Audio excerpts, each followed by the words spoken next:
Hi, it's Leah Leaves, and I help people with ADHD who know that they've got what it takes but just find that their mind is against them.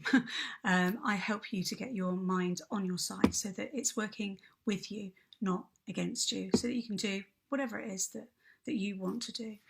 And for the 12 days of Christmas, each day I'm going to be talking about a different common myth or misconception about ADHD and busting it, because certainly where I live in Plymouth in England, there really isn't an awful lot of understanding about adult ADHD at all. And if people even do know that it exists, they don't know an awful lot about it. So I wanted to kind of clear up some of those misconceptions and help to broaden people's understanding of ADHD.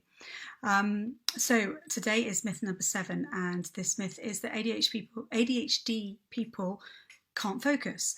And it's probably quite a strange myth for me to bust, because you'll find me talking about this an awful lot, about, inability to focus, about executive function, about how the part of the brain that kind of holds our thoughts together, that kind of maintains a chain of action, that part isn't working so well in somebody who has ADHD. So in a way, ADHD people can't focus, but actually it's not that we can't focus, it's that we have trouble controlling where that focus goes. So what's deficient is the ability to dampen down the impulses, to guide our focus. So if you think about, I don't know if this is a helpful analogy, but if you think about a rocket, like a missile. Okay, so there's two things that need to happen to get a missile to its target. First of all, you have to launch it, and then you have to guide it. So in other words, you have to stop it heading off in the wrong direction and change its course back each time to the right place. I don't know if you can see me, I'm wiggling my hands around. I'm trying not to show my fingers because I haven't done my nails and they look horrendous. So it's a bit like a missile launch. So in all of us, when we want to do something or we have a thought process, what happens is we get that launch, and then the executive function of the brain kind of guides it to where it needs to go. And when you have ADHD, it's that guidance that's the problem. And actually, we have a lot of missile launches going off as well. So what actually happens is that it's the regulation of the attention that's difficult. I asked my partner, Nathan, to comment on this before I did the video. And I'm going to read out the 2 comments that he made. He said, can't focus. When you get into it, the house could be on fire and you wouldn't notice until you finished what you were doing. Or, when you're hyper-focused, it's like talking to a brick wall, a deaf one, with soundproof headphones on. So, yeah, I can focus. But what I have difficulty in is moving that focus. So if I'm interested, and I've talked about this in some of my other videos, in fact, a couple of times in these myth videos, that an ADHD brain tends to be an interest-focused brain rather than a priority-focused brain. So actually, if you're into something and you find it interesting, then you've got the best focus in the world. And for me, if I'm doing something that I'm really, really interested in, I won't eat, I won't drink, I'll struggle to pay any attention to anything that's going on around me, as illustrated by the comments from my partner. But then at other times, if I'm less interested or there's just lots going on that's pulling my attention, actually I can't focus on a thing. And I forget stuff, and stuff drops out of my mind, and you tell me something 1 minute and then something happens and it's literally gone. And those of you that have ADHD, this is unique to me. Those of you that have ADHD will recognise that completely. So yes, our focusing ability actually is brilliant, and that's part of the thing, isn't it? Is learning where to take your focus and learning what to give away to other people, what is never going to hold your attention, that's always going to be a struggle, and to maybe prioritise the things that you're naturally able to focus on. I should add here probably something that I've said in one of the videos in the last few days, which is that actually if we are wanting to focus our attention in something that's not naturally being drawn because our attention is being pulled elsewhere, it takes a lot of psychological effort that actually somebody with ADHD is unlikely to have to put in, certainly not to the same level. And so it's a force of attention. And one of the things that happens as well is that I don't know, actually, I need to research this. I'm not sure if this has been proven or not. But one of the ways that that we can understand something about the attention span and the attention difficulties of people with ADHD is it's like we don't have a filter. Okay, so when and a filter as in the stuff coming in, so the light, the sound, the smell, the sensations of the things that I'm sitting on, the thought processes going on in my head, the thing that's going on miles over there.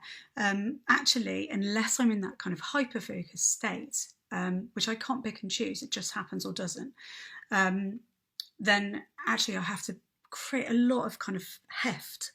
And this is an ADHD thing, it's not me, but I have to create a lot of heft to pull my focus in and to forcibly tune out those other things. So it's like being, just going through life with ADHD is like being sat in a room where people are, playing the trumpet next to you and, having a conversation about their weekend and eating crisps right next to your ear and offering you food with tastes and smells when you're just trying to concentrate on writing an essay. It's, a lot of distractions and a lot of work to stop those distractions. Anyhow, I hope that's helpful. So remember, it's a regulation of attention issue rather than an attention and focus issue. So the attention deficit actually is probably wrong. It should be ARHD, shouldn't it? Attention regulation and hyperactivity disorder. Okay, so I hope that's been useful. I will pop my email address on the bottom of the screen here. Not email address. No, see, brain's gone.